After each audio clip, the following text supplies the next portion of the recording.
AP ప్రభుత్వం ప్రత్యేక వ్యవసాయ బడ్జెట్ ను ప్రవేశపెట్టింది. వ్యవసాయ అనుబంధ రంగాలకు కేటాయింపులు చేసింది.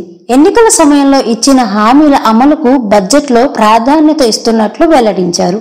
ఇందుకోసం బడ్జెట్ లో అన్నదాత సుఖీభవకు భారీగా కేటాయింపులు ప్రతిపాదించారు. అయితే అన్నదాత సుఖీభవ అర్హులు, కావలసిన నిధులు, బడ్జెట్ లో కేటాయింపులు ఇప్పుడు కొత్త చర్చకు కారణమవుతున్నాయి. ఈ పథకం అమల్లోనూ ప్రభుత్వం కీలక నిర్ణయం తీసుకుంది. ఏపీ ప్రభుత్వం 2025-26 వార్షిక బడ్జెట్ లో రైతులకు ఇచ్చిన హామీ అమలు దిశగా కేటాయింపులు చేసింది.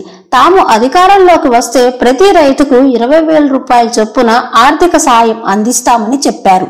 కూటమి ప్రభుత్వం ఏర్పడిన తర్వాత తొలి ఏడాది ఈ సాయం రైతులకు అందలేదు.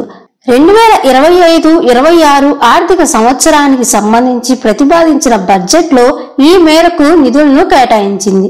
గతంలో వైసీపీ హయాంలో రైతు భరోసాగా అమలు చేసిన పథకానికి అన్నదాత సుఖీభవగా పేరు మార్పు చేసిన కూటమి ప్రభుత్వం ప్రస్తుత బడ్జెట్ లో ఇందుకోసం 9,400 కోట్ల రూపాయలను ప్రతిపాదించింది.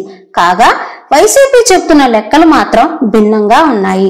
మాజీ మంత్రి బొత్స ఈ పథకం కేటాయింపులపైన స్పందించారు.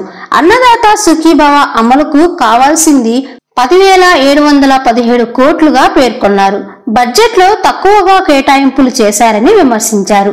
52 లక్షల మంది రైతులు ఉండగా ప్రభుత్వ కేటాయింపుల్లో అందరికీ న్యాయం దక్కదనే అనుమానం వ్యక్తం చేశారు. అదేవిధంగా పెన్షన్ల నిధుల్లోనూ కోత విధించడం పైన కొత్త అనుమానాలు లేవనెత్తారు.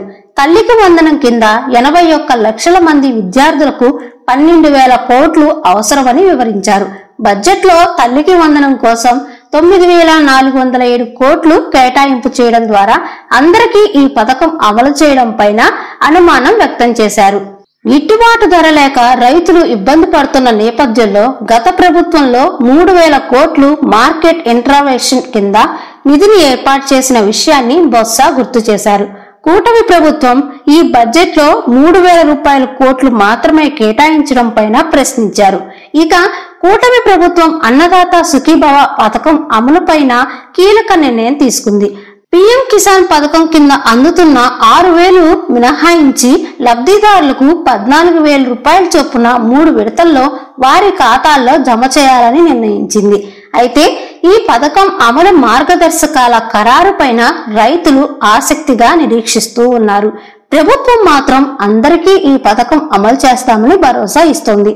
సో ఇది ఫ్రెండ్స్ ఇవాల్టి వీడియో. ఈ వీడియో మీకు నచ్చితే లైక్ చేసి ఈ వీడియో ఎవరికైనా యూజ్ అవుతుంది అనుకుంటే తప్పకుండా షేర్ చేయండి. అదేవిధంగా ఇలాంటి అప్డేట్స్ కోసం నా ఛానల్ ని వెంటనే సబ్స్క్రైబ్ చేసుకోండి.